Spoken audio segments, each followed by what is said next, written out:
All right, so next up we have M. Bowen. M writes from a middle space connected to the complexity of their gender queerness. M's art emerges through hybridity, genuine interactions, and shameless confusion. When asked why they get out of bed in the morning, M said, "It changes every day, but mostly, and probably most importantly, it's because the world is a hard and wonderful place, and I don't understand it all the way yet. Curiosity puts my feet on the floor." Please help me welcome M to the stage. Hello. So I have two poems today, or poem-like things, as I like to call them. I consider myself a not poet. And actually, along the same vein is that my gender identity and what I seem to face on a daily basis, my identity in general, is the idea of coherency. And like, do these things fit to make a complete person? Like, does it match? And I find that often it does not. And I've learned recently that it does match. It's just, it doesn't have to match. Like, that's not really the point. But I'm a little OCD, so I like things to match. So this first poem, and I'm going to promote myself a little bit, which is really unlike me, is going to be published on the Feminist Wire on May 28th. And it was a slam poem that I did. There was someone else named Emily Viola, and she's like, let's do poems about our name. And she's like, I never thought about my name before. And I was like, I think about it all the time. You're going down. So this is that poem. Emily. An English form of the Latin name Amelia, from the Roman house name Amelius, which means to rival, to excel, to strive. According to the U.S. Social Security Administration, Emily was the top-ranked female name from 1996 to 2007. I received this name in 1989. My mother almost called me Sarah. I came out blue in a military hospital by way of cesarean section. There was confusion everywhere. My mother was hurting, my father angry. I came out silent, and the first words of my new life had to be beaten out of me. With that same voice, I call myself M. I do this because you need to know that I'm not what you think I am. I'm not a dyke, a lesbian, a girl wanting to be boy. I'm a daughter, a sibling, a lover, a warrior, and a person that is hopeful as much as we all are that things will get better. So for you, strangers to me, I give you a title that I was called as a kid, but it is not my name. Because at the end of every day, we do what we have to do to ensure that people might see us as we are. My friends, they change their name with their bodies because no one knows a Mary with thick sideburns or a Michelle with a mustache. Perhaps their mothers named them poorly, for they never grew up to be their father's daughters or their brother's sisters. The bodies and bones they laid to rest at night were strangers, foreign skin with unfamiliar high-pitched tones. They would have rather been born other people.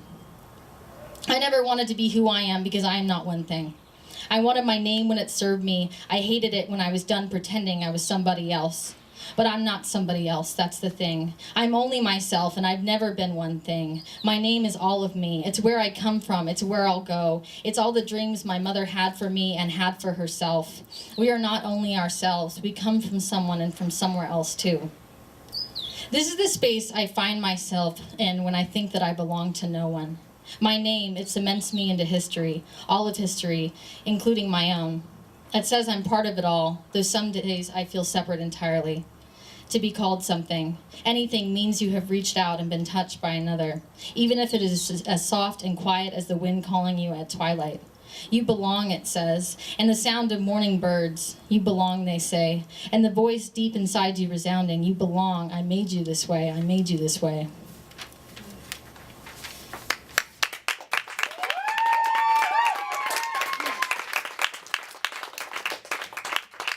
Trigger warning, this next one is just full of a lot of happiness.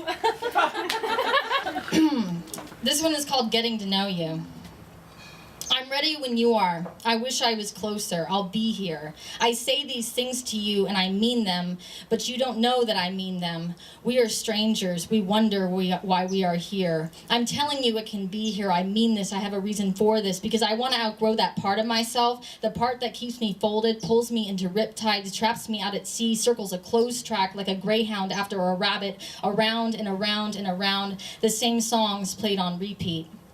I want to be repeated, and by that I mean multiplied. I want to take up so much space that I reflect off every surface under the sun. The corners of my eyes and the lines of my hands will be so long and spider that it will hurt to look at me. Stop smiling, they'll say. Stop smiling. You're showing too much skin.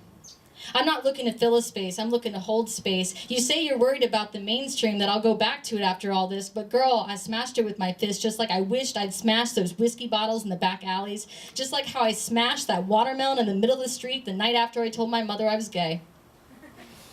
That night, I painted that shovel red. I was bleeding then, too. At the checkout counter of the grocery store, I said yes. I would like to purchase this box of tampons and this watermelon. The cashier avoided eye contact. It's nearly midnight, and I'm horrifying Safeway attendants, and my neighbors think that the screaming in the street is my roommates and my drunk boyfriends. What boyfriend? That boy you heard was me. I'm that boy, that girl boy, that dyke, a future wife maybe, but not now because I'm 19 years old, and I don't understand how someone could look at me and say, yes, I want to be with that mess forever. I'm swinging the shovel. Why? Gritting my teeth. Can't. Pink fruit is collapsing into the asphalt. I'm crying, just letting go of God because there is no space for me anymore. Be happy.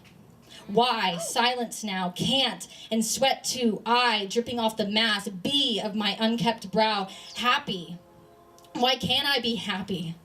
When I ask other people, they say, you just have to choose it, but to me that seems complacent. I need to know that it has chosen me too. When it finally finds me, when that rush of fresh air and light fills me up so big that it would be more painful to ever deserved. And you will always be the one who first watched me unfold, exit the track, and ascend into the open space, shirtless and laughing. I'm giving myself to you. Can't you see it? All the promises, they are happening. This is happening.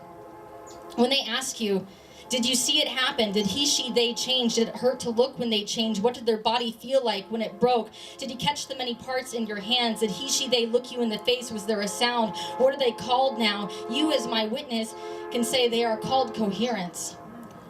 Say coherent and mean it too. Mean it because I've shown it to you better than I've shown other people. But you say we are just strangers. You are wondering why you are here. My face is suspended disbelief. I know why. You know why too. We are strangers, and I'm just trying to get to know you.